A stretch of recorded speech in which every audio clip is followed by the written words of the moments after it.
किरत करने का सिंपल मतलब क्या है? किरत, देखिए किरत तो ना जी, किरत का मतलब है कि काम करना। सिंपल किरत करने को सिक्खी में, गुरमत में तरजीह नहीं दी गई।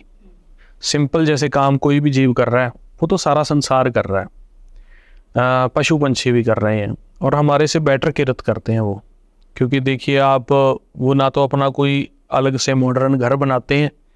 आप देखेंगे कि जो 2000-5000 साल पहले चिड़ी घोंसला डालती थी, आज भी वही डाल रही है। कीड़े मकोड़े जी ना, है नहीं, नीचे धरती में रहते थे, आज भी वैसे ही रह रहे हैं। कोई कपड़ा नहीं वो पहनते, कोई वो गर्मी सर्दी को नहीं ऐसे करते, अब गर्मी है अब सर्दी है। इंसान से काफ़ी अच्छा किरत करते हैं। और फिर वो बदले में देखो, एक फ्रूट का जो पौधा है वो भी जून है, वो फ्रूट देता है, वो बदले में कुछ नहीं लेता।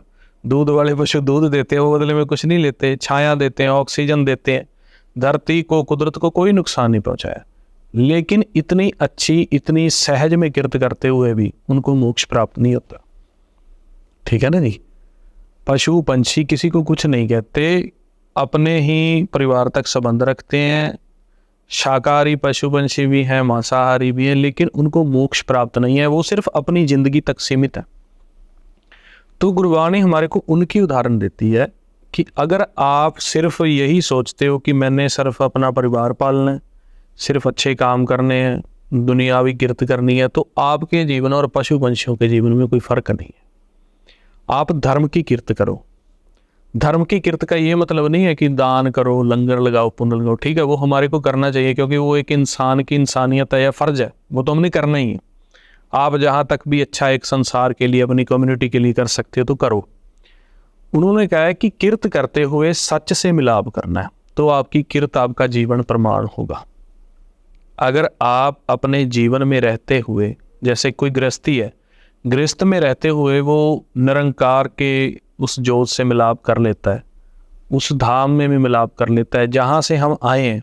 अब आए तो हम जितना भी हैं, चाहे कोई किसी जात मजहब से रखता है, एक ही परिवार है, हम एक जोत से प्रकट हुए हैं। तो फिर उसकी गृहस्थ प्रवान होगी अगर वो धर्म की किरत करता है, कर्म कर रहा है और साथ साथ में वो धर्म भी कमा रहा है। जैसे नाम जप करते हुए वो कर्म कर रहा है, जब उसके नाम जप करते कमाई हो गई तो जो गुरमुख होता है उसकी ऐसी दिव्य दृष्टि हो जाती है कि उसको सभी तरफ वो जल की न्याय समाया हुआ प्रकाश, उसके दर्शन होते रहते हैं। उसको हर टाइम वो आवाज़ सुनती रहती है। तो जब वो आवाज़ को सुन रहा है, सामने सच को देख रहा है, नाम जप करते हुए वो किरत कर रहा है, वो प्रवान है। वो पशु पंछियों से ऊपर का जीवन जी रहा है।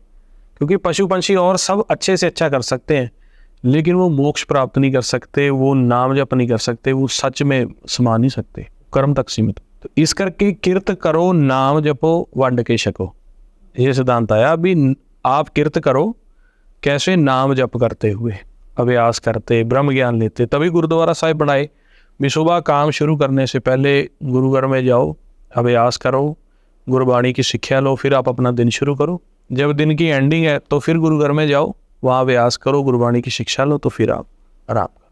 तो वंड के छको, वंड के छको दे मतलब कि जो आपके पास संसारी धन है उसमें से भी आप बांट के छको, और जो आपके पास ज्ञान है, आत्मज्ञान है, उसमें से भी बांट के छको।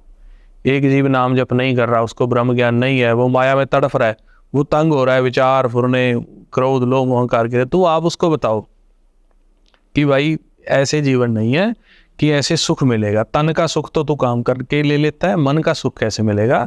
तो वंड के शकों का सिद्धांत आता है उसमें जी।